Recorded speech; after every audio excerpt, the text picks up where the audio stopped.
Welcome to the Retreat Leaders Podcast, your sanctuary with retreat experts, where we spill the tea on retreat success. Here we dive into crafting transformational guest experiences, talk about how to avoid pitfalls, and unlock marketing secrets. Whether you're a seasoned guru or a budding enthusiast, we've got the inside scoop for you.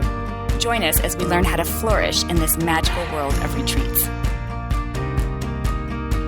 Welcome to the Retreat Leaders Podcast. This is Shannon. I am so excited to have our guest on the show today, especially because he's going to talk about something that is one of my biggest weaknesses. And so welcome, Eddy, to the show.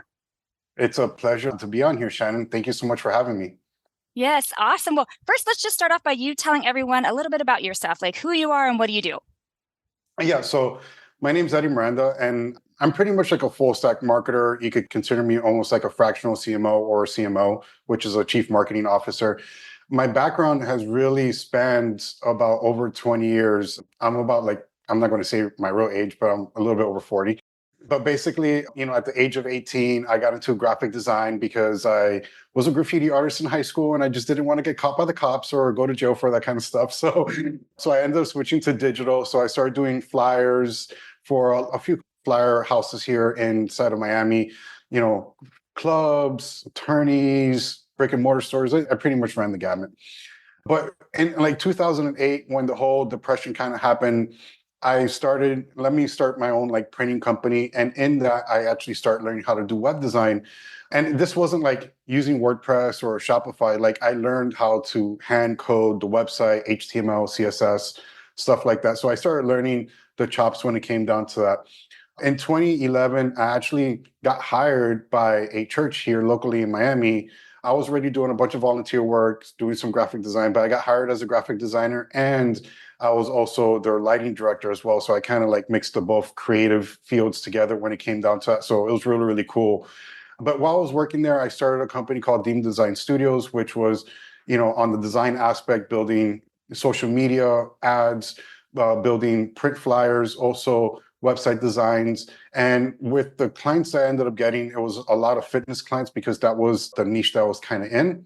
But I also got like Fortune 500 companies and conferences and things like that. So I helped them build their websites, email marketing, things like that. I learned a lot about like remarketing and social media marketing when it came to me building and helping with these companies. And then in 2016, 2017, I was like, since I was in bodybuilding and fitness, I was like, well, let me start a fitness page. And I started with a page called Men's Physique News. And I kind of grew that within like 8 to 9 months to about 35,000 followers just on one page. I had two other pages with like another 10 to 15,000 followers. So I grew pretty rapidly and I started utilizing that, started learning. So I started learning how to do interviews and basically editing videos and like just traveling and doing production and all this stuff. So it was a lot of fun stuff. But during COVID, like both those companies kind of came to a halt because basically the landscape kind of changed when COVID happened. And my wife was already going into like the network marketing side of things. And me in helping her out with her venture, I actually found funnels, ads, and even, drop shipping and things like that. So like I started learning on all that stuff and helping her out. But that took a humongous catalyst in 2020 when I made that pivot and I turned into a network marketing coach and helping our team and how to scale our team and everything like that. So all the years of experience that I had in branding, relationship marketing, everything like that kind of came together. And that went pretty well for a while. But in 2022, I actually had a humongous opportunity. I've been on my own for, so many years, ever since I left the church. And basically, I was like, I'm not going to work for anybody else, except if it's for ClickFunnels or somebody like Grant Cardone. And I so happen to have the opportunity to work inside the office over at Grant Cardone's office or for Cardone Enterprises as a digital marketing specialist. And basically, I came in there as, let's say, a creative guy for the ads team. Like I helped them with all the creatives, but since I knew funnels, I knew ads, I knew how to build stuff, I knew every aspect of the marketing department that they had on there, it grew very quickly for me to become the digital marketing manager for one of Grant Cardone's silos and basically exploded the silo to record-breaking sales, record-breaking webinars, live webinars, and events, on top of all the other events and all the other campaigns that I helped them actually elevate. And because of the fact that, like, I was spending so much time in the office, I really wanted to be home with my family as much as possible because I was so used to that lifestyle. Had an opportunity to move to a company called Contract Independence, where I was the head of marketing for that company. In 3 months, I was able to double their sales from $50,000 to $100,000 in initial sales each and every single month. And then from there, I actually started taking on additional positions as fractional CMOs for companies like HL Pro Tools, which is like a white label support for Go High Level. And I also worked for a short little stint with Brandon Turner, doing the same things that I was doing for Grant Cardone over there at Cardone Enterprises. I started doing that for Brandon Turner as well, with self-liquidating offers and helping them with book of call funnels and setting up their sales team and everything like that. So that's just like a little, I guess, backstory of like where I've come and like the experience that I kind of have. Holy shitballs. I have so many thoughts, even starting with like, if y'all don't know, being in charge of visual and graphics and lighting at a church is actually a production. Like that's a thing. Yeah, it is. So that's a big deal. Hey, retreat leaders. Are your retreats the hidden gems of the travel world just waiting to be discovered? Well, it's time to shine a spotlight on them. Introducing the ultimate guide you've been waiting for, our free guide, Top 11 Tips for Building an Email List for you, the retreat leaders. Imagine an email list packed with eager attendees, hanging on to your every word and ready to book at the click of a button. We share the blueprint to creating a list that sells. Don't miss out on the action. Learn how to connect deeply with your audience, boost your bookings, and create a buzz that fills every retreat. Whether you're a seasoned pro or just starting out, these 11 tips are your secret weapon to success. Visit retreatleaderlistbuilding.com now to grab your free copy and start building an email list that sells out your retreats. I love Grant Cardone, but love him or hate him, his marketing is top notch. Like, yes. He knows what he's doing, right? Or his team knows what he's doing, whatever it is. Yeah. Like, well, mostly his team, but yes. I'm sure. Trust me, I'm sure. And so like, holy cow. And not only that, but you started marketing and social media back when a lot of people didn't even know what social media was used for, right? So you've seen it change and grow. I've been hosting retreats for over 10 years, and I can tell you this, my limited experience. When I first started hosting retreats, Instagram wasn't even here, y'all. Okay. It's obviously nothing else was. It was only Facebook and maybe MySpace was still around. I can't even remember. But marketing back then, I could spend like $20 and I'd get this huge response because, it was me and how many people were on there. I don't know. But it was a whole different ballgame, and ads were not nearly what they are today. It was like I could boost a post or I could boost something and that would be enough, right? And so obviously over the course of the last 10 to 12 years, it's changed significantly. And so you've seen those changes from start to here and have been intricately involved in those changes. That's huge. Yeah, I totally remember when I was running like Men's Physique News, like reels were nowhere in sight, like stories just started happening. And back then, I will tell you, it was a lot easier to build an audience. And the thing is too, it's like, I didn't just build an audience just by like posting. I took a couple different angles when I came to building those pages, and it was a lot of relationship building. And I think that's even true to today, because even if you do want to build a big social media account and influence, interacting with other people's accounts or doing kind of like what we're doing and like stepping on other people's platforms, that is really the key for you to grow your accounts and have that exponential growth. That was a trick that I used back in 2017, 2018, 2019, was able to get those accounts to 100,000. I think collaboratively, all the accounts was like 160,000 followers, but I would have never been able to get there if it wasn't for the relationships that I built, not only with the athletes, but the vendors, the sponsors, everything like that. So if you just build relationships, you're going to grow exponentially on any platform that you have.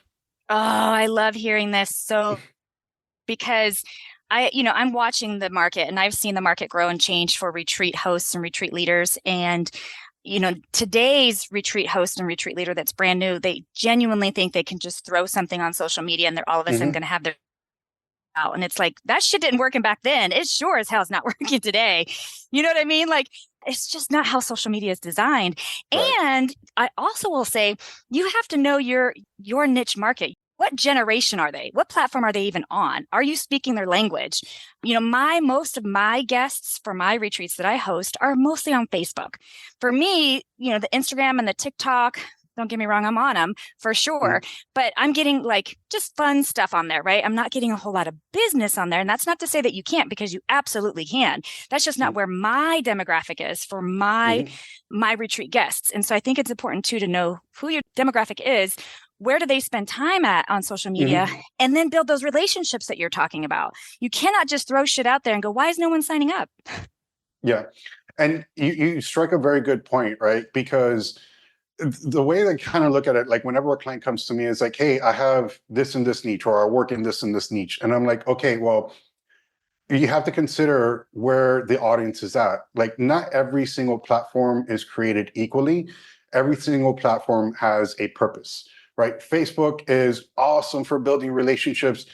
Honestly, that's where I get majority of my revenue from, is from Facebook, because that's where a lot of the marketers at. They're in groups, they're trying to find like the new thing, you know, in order to help them with their ads or with their social media, right? But then you also got to look at other platforms, like what do other people use other platforms for, and how is your market related to that? So like YouTube is great if you are selling a product or a tool that people are normally looking for, right? So for instance, I'm going to take like HL Pro Tools for an example. Like, we have ads on Meta and we have ads on Google. Well, because people are physically searching or, you know, researching basically the products, then we get a lot of hits on Google more than we would on Meta. Like, we get a lot more sales on Google than we would on Meta. But you also got to consider too, it's like, okay, do you have a financial product, a very high-end product, that's something that a lot of CEOs would want to consider? Well, you may want to consider X, because a lot of higher end people are on X, and they normally wouldn't be on any other platform. And the reason why they're on X is because they're looking for news. They want to see what's kind of going on. And you have all these big, humongous CEOs and influencers on X using that as a platform in order to get their information. So you really got to kind of see where your niche and your audience is at in order for you to be able to play the game on that platform that's going to be best suited for you. And usually I will tell you, focus on one platform, like master that one platform. So like, for instance, if you're an e-com store, and I'm just taking this, like, I know this for retreat people, but like, let's say you have an e-com store. Well, TikTok's amazing. Like, it's bangers for selling e-com, right? So again, you got to evaluate where your niche is, where your audience is, and then you have to play your strengths on that platform. Yes. Oh my gosh. It's okay if you're like, my theory is you can be on all the platforms and you could do minimal effort on some of them. And that's really it's almost like a resume, right? People will go and look like, who is this person? Who's Shannon Jamel? And I'm going to go look for her on all these platforms. But there is one specifically, typically, maybe two, right? One or two that you really can gain business in. And that's where you want to spend the most of your time. That's where you want to spend the time building the relationships. That's where you want to spend the time and ad money. Like, that's where you want to be, right? And so for me, it's 100% Facebook. That's where I spend any kind of money. Obviously, I spend enough because they have assigned me my own Meta person who calls me. And it's probably because I'm doing it all wrong. But anyways, you want to narrow that down. I have the stupidest question, because I'm going to show you how ignorant I am in some of this. Does X do ads too? Yes, it does. It does. See, I had no idea. Yeah. The thing is, a lot of people don't think of it, but yes, X does do ads. They've been doing it for a while, even before Elon came along.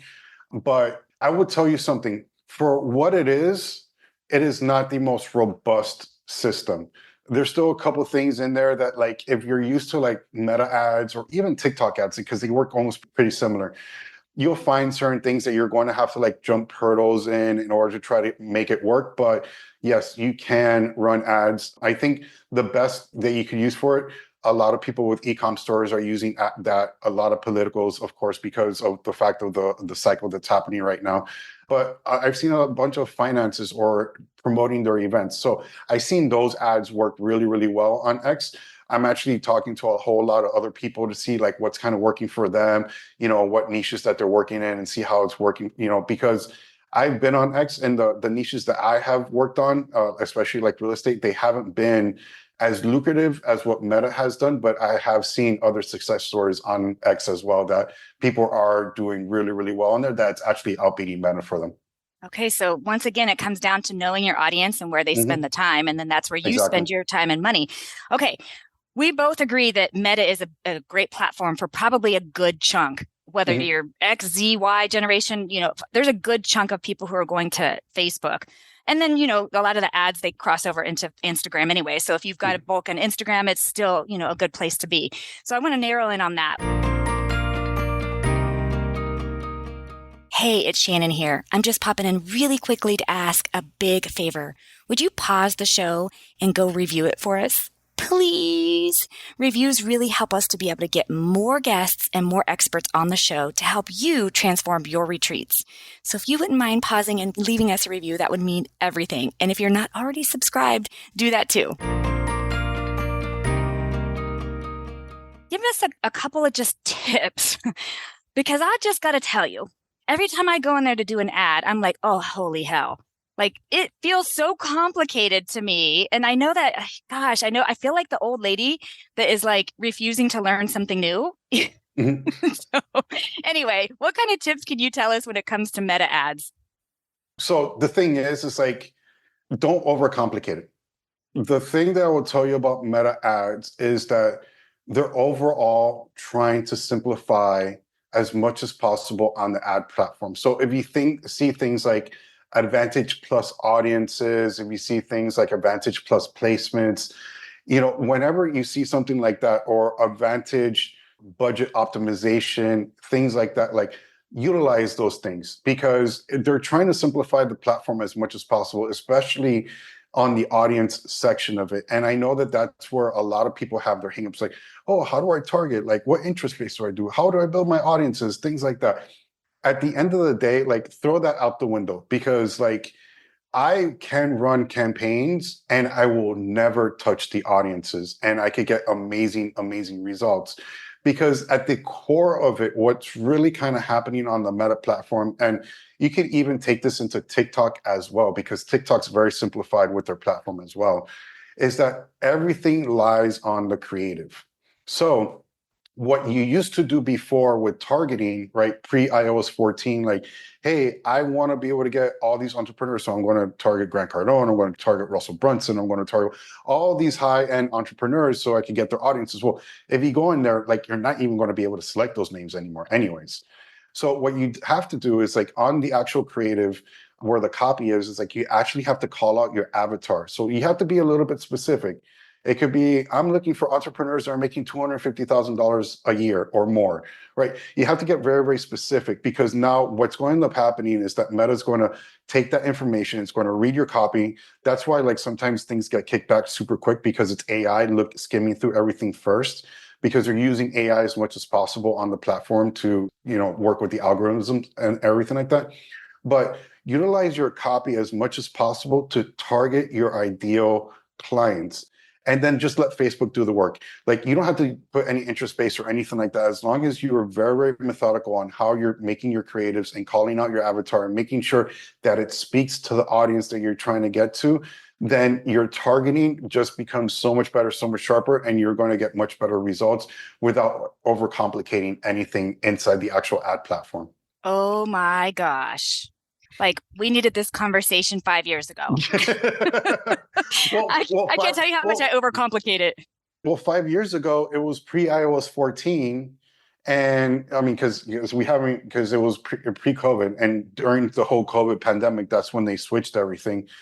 And I was not, able to do targeting like the way that you're talking about, right? Like, yeah, it has gotten expensive. I used to get really, really cheap leads back before COVID, but like ever since then, like you were able to do it that way. You were able to get complex and everything like that. But ever since that switch, that's just completely changed it, and simplification has just been the name of the game. So I would say, like, yeah, 5 years ago, I wouldn't say like that wouldn't have taken effect like what I was telling you. It would be more like 3 years ago, So like, and here's the thing that a lot of people don't know, or a lot of people don't get out of the habit of. It's like they have pre-iOS trainings and tactics that they've used, and they're still using that to today, But Facebook is far beyond that right now. And that you don't need those kinds of tactics like the interest base. And I need this many ad sets to test all these different audiences. And that's like all out the window now. Because what I'm hearing, it makes so much sense, is that your copy first, right? And then, of course, the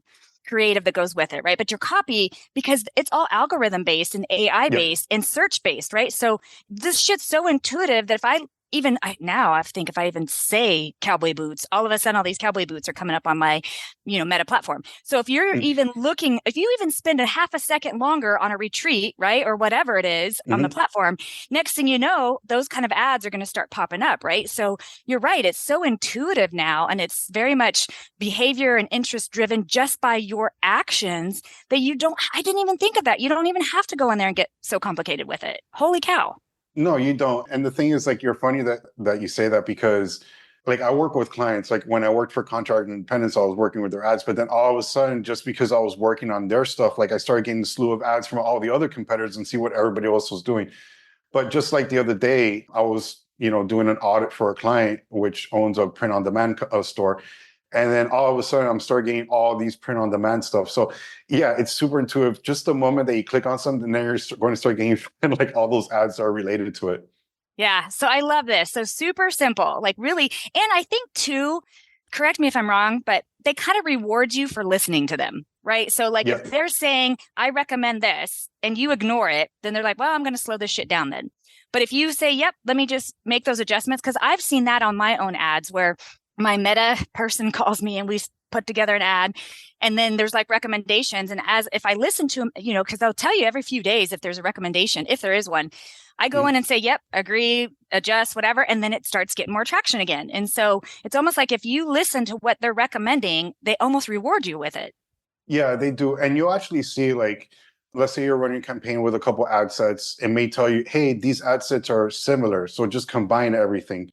And that's true. Like I've actually done that. Like I'll be running, let's say like 3 different ad sets. One is like abroad, another one has a lookalike audience, and another one's retargeting, specifically just for retargeting. And then Meta will be like, hey, just combine all this stuff together. And I will combine all that stuff together, and my acquisition has actually dropped. So yes, do listen to it. But if you're doing some things intentionally, there's a but for this. If you're doing some things intentionally, for instance, like you want to retarget a specific audience that landed on the page, but you don't want to retarget anybody else because you want to send a specific message out to them, then totally avoid trying doing the suggestions. But other than that, if you are trying to improve performance and a few other things that make sense for you to make that, then absolutely do it. Okay, that makes sense. So the retargeting is, let's say, it's obviously able to figure out that these people landed and did nothing with it. You would retarget an ad that says, hey, we noticed you liked us, but you didn't do anything with us, type of thing. I'm making this shit up, but you know what I mean? Yeah, so obviously you would leave that alone and not listen to whatever they're recommending, because you are specifically talking to that person who didn't do anything with your information. Okay, that makes so much sense. Hey guys, I'm popping in to ask a quick question. Are you ready to elevate your marketing game and fill those retreat slots faster than ever? Of course you are. That's why you're here. And we've got the toolkit for you, our top 5 marketing tools for retreat leaders guide. This isn't just a guide. It's your marketing guru wrapped up in one easy-to-follow package. Dive into the essentials of social media marketing, where we show you how to leverage those platforms to create a community buzzing with excitement for your retreats. Also, unleash the power of content marketing with strategies that educate and engage your potential guests. Plus, we'll dive into email marketing, SEO, and partnership opportunities that open new doors and bring in streams of attendees.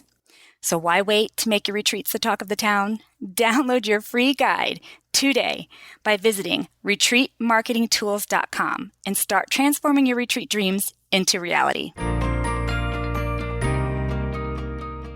This is amazing. So let me ask you this. If someone needs help, Eddy, and they are like, I am sucking at this marketing and ad game with any of the platforms, can you help them? Absolutely. So I have 2 programs. Basically, one is a one-on-one coaching where I actually sit with you every single week and we go over what's actually going on in your ad platforms to kind of help you out. I'll also help you out with your funnels or any strategies that you're trying to work with in order to generate more sales or more leads or whatever the case may be. But I also have a fractional CMO where I actually get more granular into your business and act as a marketing officer inside of your business and kind of help you with strategy, tracking, help you elevate and strategically change the structure of your marketing department so that you can get better results for what you're kind of getting. Because a lot of times people get kind of stuck. It's like, hey, I'm making sales, but I'm trying to get to the next level in my business. But I know my marketing is not where it's at, where it needs to be. And I just need to strategically make that change in order for me to be able to scale. And I'm there to be able to help out with that. Sweet. And if they want to get a hold of you, we will put everything in the show notes. So if you're listening and you want to pause this and then get into the show notes, you can. But for those that like to hear it audibly, how can they get a hold of you? Do you want to shout out your website, or how can they get a hold of you? Yeah, I mean, just specifically for this podcast, there's going to be a book a call link, and just book a call with me. You're going to answer a couple pre-qualifying questions, and we could jump on a call and see how I can help you out.